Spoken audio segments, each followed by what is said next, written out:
how our thoughts hinder the achievement of goals. Many of us have been accustomed to living in society since childhood. You have to do what is accepted, not what you want. The child is told that he should go to kindergarten, behave well, and not be naughty. He learns to do what this society demands.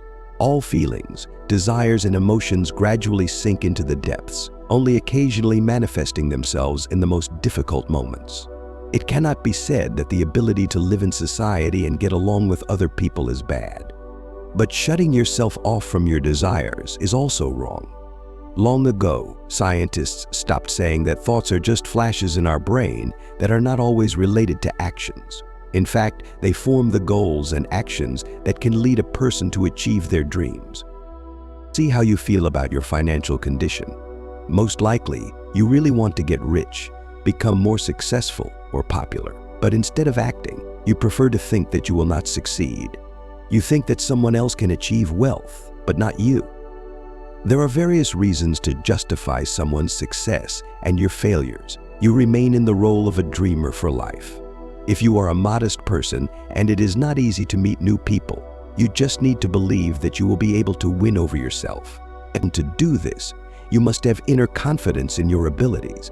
If you approach a person, but all the time you are afraid to say or do something wrong, then most likely everything will turn out that way. These are isolated examples that show how an internal attitude can affect a situation. It is clear that no one can change at the wave of a magic wand. A quiet man will not become a great orator in an instant. A poor man will not get rich. But everything can be achieved if you start listening to your subconscious and doing practical work. What is the subconscious mind? To explain the concept in simple words, you need to pay attention to your usual day. You get out of bed, go to take the rain, brush your teeth, put on clean clothes, go to the kitchen to have breakfast. While you're doing all this, your thoughts are flying anywhere. You are thinking about what you will do at work, what tasks await you, how the meeting will go. It turns out that in the process of getting ready for work, you think about anything, but not about the actions you are engaged in.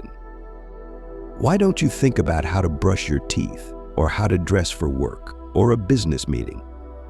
If you think about this question seriously, you will realize that there are many areas of your life that are just happening in the background, and you are not making any conscious effort to address them. It turns out that a lot of what you do happens on a subconscious level, and consciousness is defined as intentional thinking. Sigmund Freud worked on the study of the influence of the subconscious mind on humans. He found out that life experience depends on how deeply it turned out to process the information received over time. He proposed a three-level model of the mind: conscious, subconscious, and unconscious. So we discussed earlier that the conscious mind is our awareness of the present moment, filtered through the five senses. The unconscious is the root of our deepest and most repressed memories and experiences. If we talk about the meaning of the subconscious mind from Freud's point of view, he believed that it was the center of intuition, inspiration, and creativity. This is the part that is responsible for the invention, which collects disparate information to create new ideas. Have you ever lost your keys? While you're racking your brain trying to remember where you put them, your conscious mind is working. But subconsciously, you can start searching in the most incredible places, and subsequently these searches end successfully. How does it work? You can call it a miracle, but in fact your intuition tells you the right decision despite the work of your mind. If you listen to it, you will always get an excellent result. What is the power of the subconscious mind? Vishen Lakhiani, a well-known writer and creator of the course Your Mind Without Borders, explains that your subconscious mind is able to create physical changes inside you at the molecular level. A study published in the journal Psychoneuroendocrinology found that gene expression can change during meditation. That's how powerful your subconscious is. During the experiment, the study participants meditated for 8 hours and saw changes at both the physical and molecular levels observed in the body. Tactically, it is widely believed in the medical community that many of today's physical illnesses are directly related to mental health. The way your body feels is determined by the state of mind that you can control. What is the role of the subconscious mind? It is a memory bank with unlimited capacity. It stores information about all the memories you've ever had. This is really an amazing fact, especially if you think that information can influence your conscious decisions. So what can you do, and how can you work with your subconscious mind?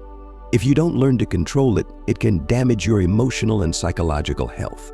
Your subconscious mind can be controlled. It can be controlled through conscious, focused awareness or mindfulness. Your subconscious root is suppressed for survival. Unhealthy compulsions and habits can be curbed using the power of consciousness. You might think that this describes a standard technique that everyone knows, but it is worth noting that it has still not been fully researched and is little applicable in society. There are several areas where subconscious minds are successfully used and work with consciousness. For example, hypnosis is subconscious reprogramming. If you learn to listen to your subconscious mind, to control your thoughts, you will see how life around you will begin to change. You will change yourself.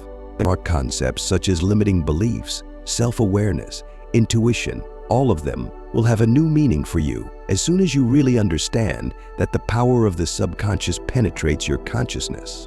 Once you become aware of your motivations and habits, you can make positive, healthy, and long-term changes in your life. How do I set up a dialogue with the subconscious? Talking to yourself happens all the time. Pay attention to the voice in your head that comments on everything that happens to you. It's kind of an internal monologue. It is so integrated into our thinking that many people simply do not notice it. Why are we so often advised to listen to our inner voice when we are in doubt and cannot make a choice? This is what the subconscious wants to talk to us, to direct us on the right path. If the dialogue went in a positive direction, then the person calms down, stops being nervous. If it was not possible to come to an agreement with the inner voice, then stress increases and mental health deteriorates. What does it mean to talk to yourself? As mentioned earlier, the subconscious mind acts as an inner voice that combines conscious thoughts with unconscious beliefs and prejudices. Let's say you are overwhelmed by negative feelings that pop up from the depths of your psyche when someone accidentally interrupts you. You know that this is also rational, so you consult with yourself. Find out why you feel this way and whether you have a positive or negative result. During an internal monologue, you can understand why you are feeling annoyed. Perhaps this is a temporary phenomenon due to the fact that you did not get enough sleep that night, or you will think that the person who interrupted you simply does not consider your opinion and is not interested in listening to you. You can analyze all the moments and not give free rein to emotions or snap at the interlocutor by yelling at him. This is an example of how we turn to our subconscious mind analyzing emotions, determining what to do in the current situation. Here are just a few examples of talking to yourself and what direction he can move in. However, in order to have a profound effect on a person's psyche or physical condition, two principles are used: repetition and reinforcement. What we do automatically over a long period of time does not cause us tension. We easily get behind the wheel of the car and drive off. We perform gymnastic exercises, speak a foreign language. Everything that is done every day is reproduced by us on the machine. This shows how repetition affects the brain. The same scheme can be used in building useful thoughts in your head. If you constantly think about the positive, build steps to achieve the goal, then all this will come true. And to understand how this works, picture the neurons and the systems that connect them as the city's power grid. Your neurons will be the building and the poles to which the electricity signals propagate. The better insulated the cord, the faster the signal travels from neuron to neuron, sending the same signal from one neuron to another, repeating the same action. Helps your brain produce stronger impulses. This means that training will help you cope with new tasks that will enter the brain. Habit: we adapt to the conditions in which we find ourselves. We develop instincts at the sight of food or certain people, and habits associated with being in a particular place are formed. As an obvious example, we can consider the famous experiment with a dog by the scientist physiologist Ivan Pavlov, who made a special contribution to the development of psychology. During the experiment, Pavlov first gave the animal food and at the same time rang a bell. After a while, he limited himself to giving a sound signal. As a result, it was noticed that the dog begins to salivate even when it does not receive food after the beep. In other words, she has developed a conditioned reflex. Simply put, Pavlov discovered that the brain naturally learns to associate responses to stimuli that become associated with other stimuli. Instincts and bodily reactions, controlled by the brain, learn to react to objects that are related to the thing that causes the initial specified reaction. This is an easy way to show how our instincts are formed, but you can see it in other examples. Read your mind. You know, it takes time and patience to make any changes when talking to the inner voice. We all have a real garage of bummers about how to think properly. We need to work on them to change the perception. It will be difficult, especially for those who have never tried to deal with their inner self. Fortunately, it won't take as long as negative thinking has accumulated. The easiest way to start is to rethink all the negative things you say about yourself. I can't understand anything. Don't think that way. It's better to send the phrase "one haven't figured it out yet" to the brain. I haven't done this before, so I won't be able to do it. We remove the negativity and change it to "this is a new opportunity for me to learn something I screwed up." You can't think like that. The best mistakes are natural. And what could I learn from this? In fact, nothing changes because you have rearranged your thoughts.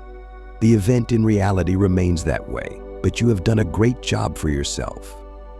You did not bury yourself in insecurity, self-flagellation, and tears, but admitted a mistake, gave yourself support, accepted the challenge of difficulties that you are not afraid of,